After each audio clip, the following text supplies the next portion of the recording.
If you have a habit of thought, a belief, which is therefore a dominant thought, which is therefore a big part of your vibrational offering, therefore it is a big part of your point of attraction. When you care enough to take the time to change it from what you are terming negative to positive, you have shifted your point of attraction.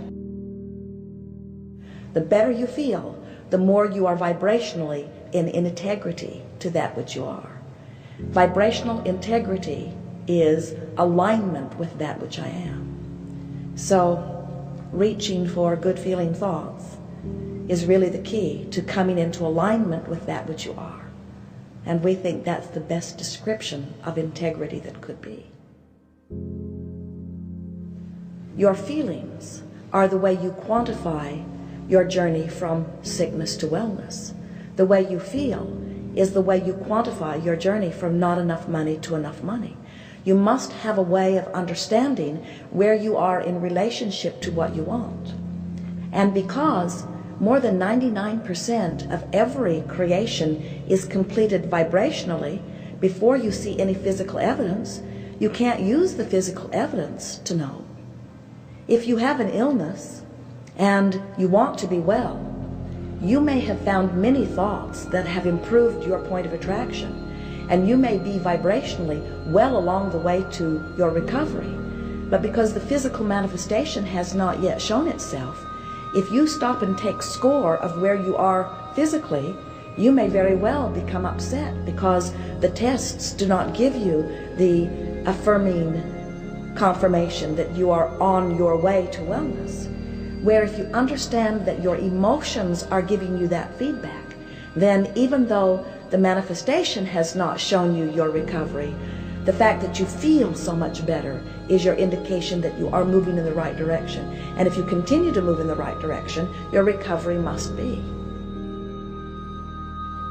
Your emotions are the only way you can accurately understand where you are in relationship to where you want to be. You are eternal beings, and your journey never ends. And you've deliberately come forth into this physical time-space reality because you understood that the contrast would inspire you to new ideas, and you knew that the new ideas would cause an eternal journey to unfold. You didn't say, I will find an idea and I will go to it and complete it and be done.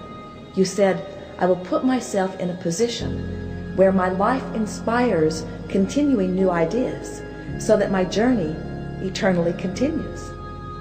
So your journey really is of your creation. But of course you had clear intentions when you came forth into this physical body.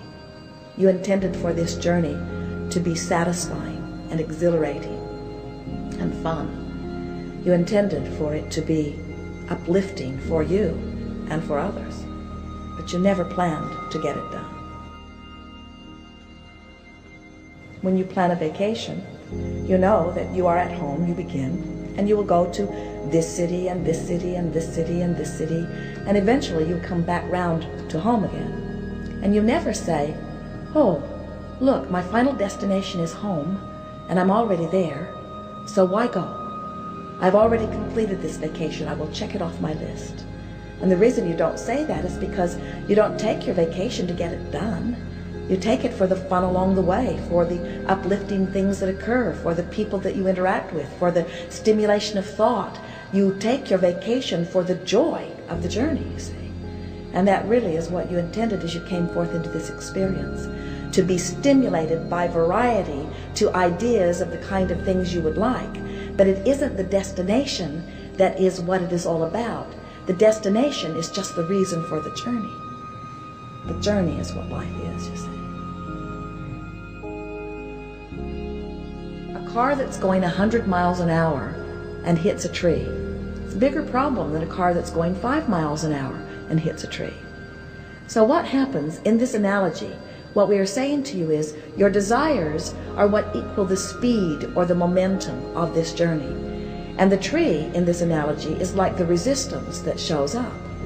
Many people believe that when they start bumping up against those obstacles, that they should pull back on their desire. But we want you to understand that you cannot pull back on your desire. You can't slow that down.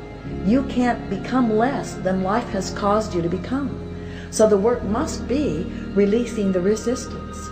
So it's a wonderful thing when you bump up against something that feels uncomfortable, because it's this opportunity to now feel the discomfort of it and work it into a place of greater comfort. That's how you get rid of those obstacles. That's how you let yourself flow in the way that you want to, you see. Let's say life causes you to know that you don't want to be sick. In other words, something happens and you are sick. In your sickness, you radiate rockets of desires for more wellness, and the non-physical part of you now becomes more well than you have ever been.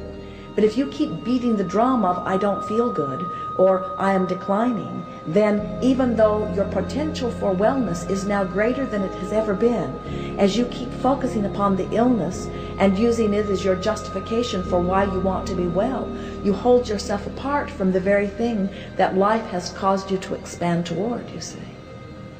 Let's say that you don't have enough money, and in the discomfort of not having enough money, you ask for more money. Even if you do not offer words about it, you are vibrationally asking. You cannot know what you do not want without knowing what you do want. The source energy part of you embraces that knowing of what you do want and becomes it completely. But if you keep beating the drum of not having enough money, complaining about not having enough money, irritated with those who seem to have plenty of money, then you hold yourself in vibrational discord not only with the money, you hold yourself in vibrational discord to the expanded part of you who is living that greater prosperity, you see. If you are looking for a way to tune in to the vibration of who you really are, meditation is a wonderful way of going about it, because when you quiet your mind, you release thoughts, and when you release thoughts, you release resistance. Appreciation is a wonderful way to come into alignment, because when you are looking for something to appreciate, you are deliberately trying to see it through the eyes of that which you truly are.